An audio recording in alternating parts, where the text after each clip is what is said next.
The city just auctioned off a war veteran's only home, a rusty trailer he fought to keep through sleepless nights and invisible battles.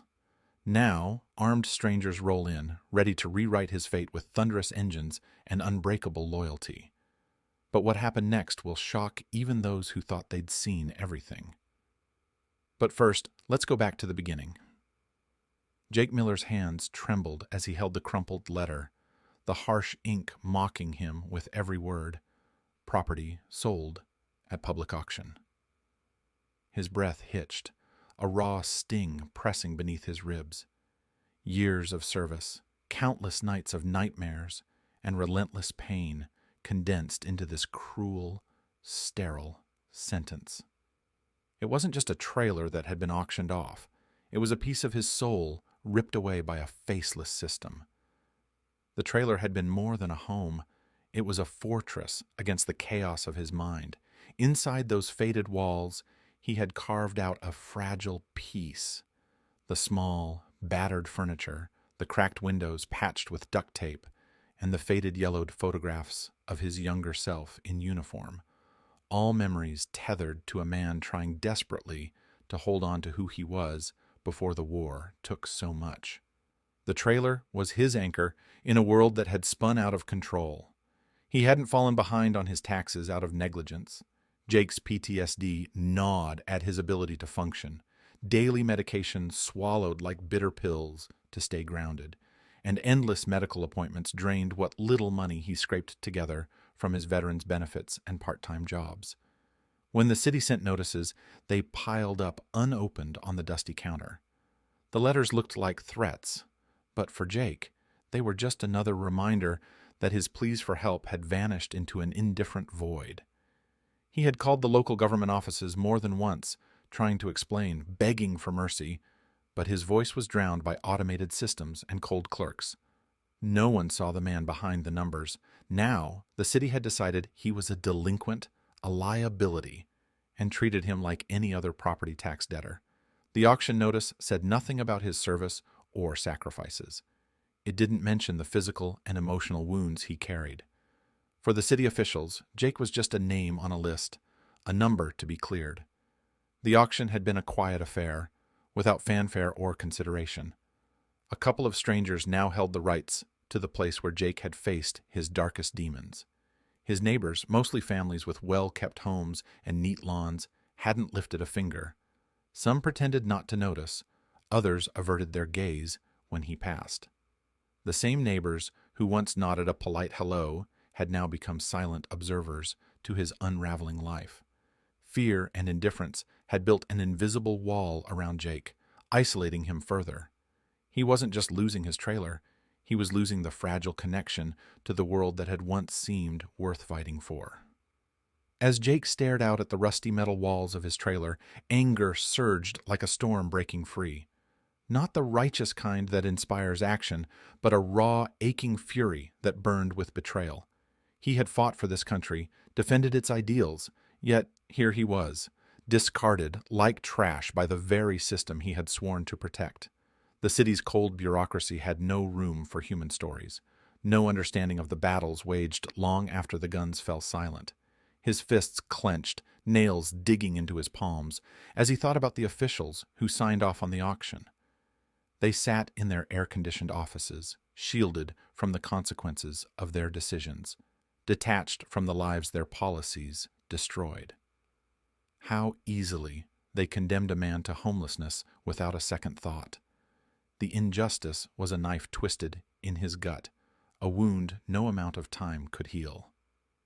That morning, the sun rose over the small Georgia town, indifferent to Jake's plight, but inside him a fire ignited, a fierce determination that this betrayal wouldn't be the end.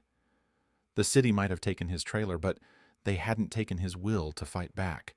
He wouldn't let the story end here, not with his home gone and his dignity crushed.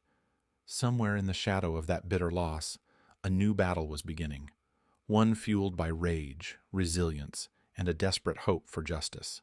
Word moved fast in a small town, carried on the lips of neighbors, whispered in the hum of gas stations, and shouted over the roar of motorcycle engines. Jake Miller's story, a war hero discarded by the very system he'd served, did not sit quietly. It spread like wildfire, igniting a mix of anger and solidarity. And when the news reached the Midnight Riders, it struck a chord deeper than mere sympathy. This was a violation of a sacred code they lived by. No veteran left behind, no matter the odds. The Midnight Riders were a rough-edged crew, a tangle of leather and chrome, known for their intimidating presence and late-night rides slicing through dark backroads. But beneath the roar of engines and tattoos lay a fiercely guarded honor system. Marcus Steele Jackson, their leader, carried his own scars from the Marines, scars that made him see Jake's loss not as a legal matter, but as a betrayal of brotherhood. For Marcus, the government's cold, indifferent machinery was all too familiar. He remembered the long nights wrestling demons after deployment, the frustrating calls for help that bounced off bureaucratic walls. When he heard that Jake's trailer had been sold off like an abandoned relic, something inside him snapped. Marcus didn't hesitate. He called the riders together with a single message: "We're bringing him home." The club pooled their resources, scraped together every dollar they could muster, and returned to the auction site. The bidding was quiet, almost perfunctory, but when the gavel struck, it was the Midnight Rider's name stamped on the deed. They had reclaimed what the city had tried to erase. But their gesture wasn't just transactional, it was profoundly symbolic. They were sending a message to the town, to the system, to anyone who dared to overlook the sacrifices of those who served. The restoration began immediately, a hands-on operation that felt more like a ritual than a repair job. The trailer's rusted metal siding was stripped back, revealing years of neglect beneath. Hands, some scarred and calloused, others steady and precise, replaced broken windows, sealed cracks where cold wind had slipped in, and reinforced the frame against decay. The riders installed solar panels on the roof, a nod to resilience and sustainability, a way to keep the lights on without adding to Jake's burdens. Each hammer stroke echoed through the quiet neighborhood, each repaired nail a testament to solidarity and respect. Beyond the physical work, there was an unspoken healing taking place. The club members gathered around the trailer in the evenings, swapping stories and laughter, creating a space where Jake's pain was acknowledged and shared rather than ignored. They offered not pity, but understanding, a rare balm for a man worn thin by years of isolation and hardship. The restoration of the trailer became intertwined with Jake's own restoration, a slow rebuilding of trust and hope. For Jake, the gesture was almost incomprehensible. The sting of loss was still fresh, the memory of that cold letter under his door a sharp ache. Yet, amidst the debris of shattered certainty, a fragile hope began to bloom. Here were men who saw him, not as a forgotten statistic, but as a brother in arms, worthy of fight and honor.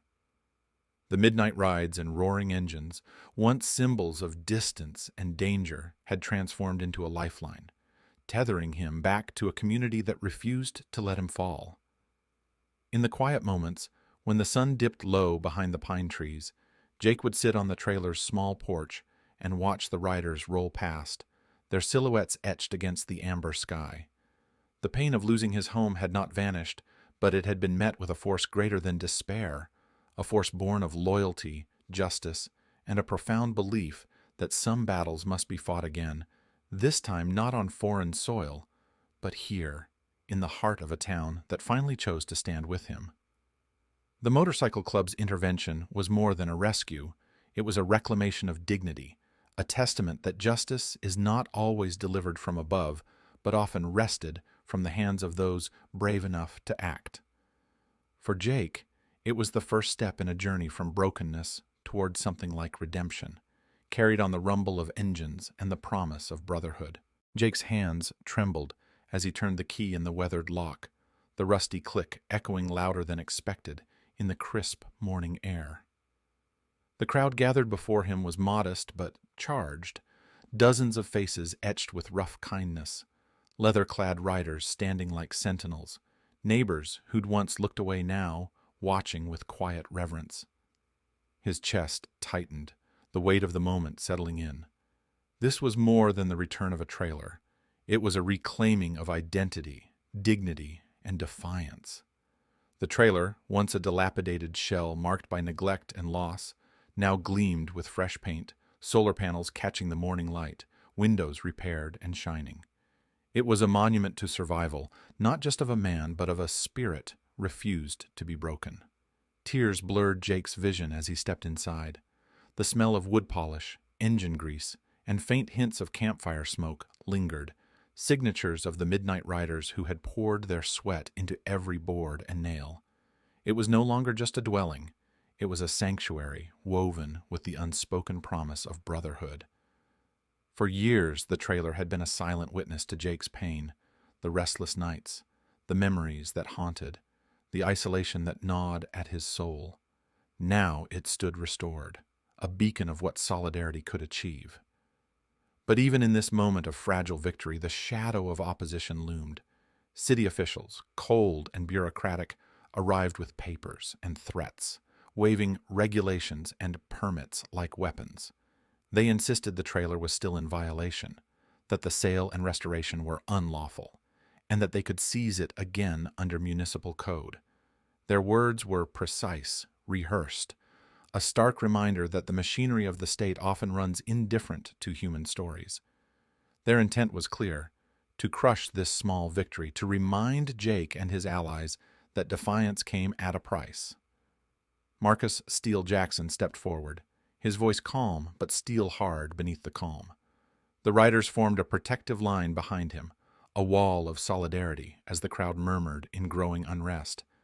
Marcus challenged the city's stance not with empty threats, but with unyielding resolve, invoking the spirit of the Veterans Assistance Laws that had long been ignored or buried in paperwork.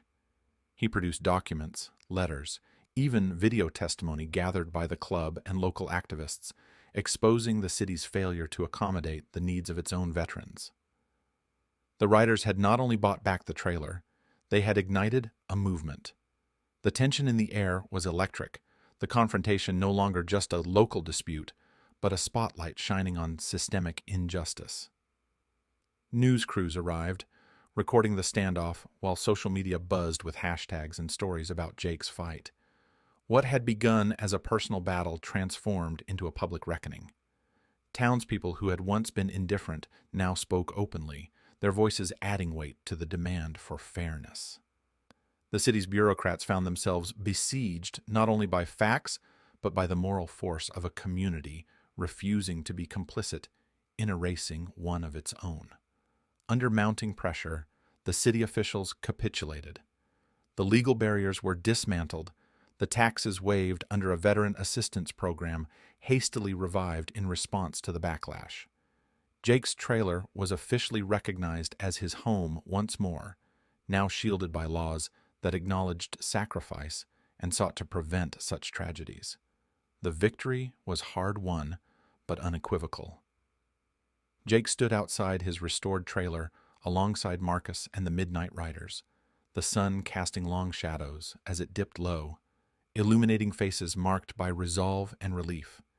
He was no longer a man defeated by circumstance. He was a symbol of resilience, a testament to the power of community when it refuses to accept injustice. The trailer behind them was more than wood and metal. It was a declaration etched in paint and sweat that the fight for dignity could never be silenced. As the crowd dispersed, Jake felt a surge of something long absent: hope. The road ahead remained uncertain, the scars he carried invisible but enduring. Yet in that moment, surrounded by allies who had reclaimed not just his home, but his honor, he understood that triumph was possible, not through surrender, but through the fierce will to rise, to fight, and to inspire others to do the same. The restored trailer stood shining beneath the sky, a beacon of hope born from struggle, resilience, and the unbreakable bonds of brotherhood.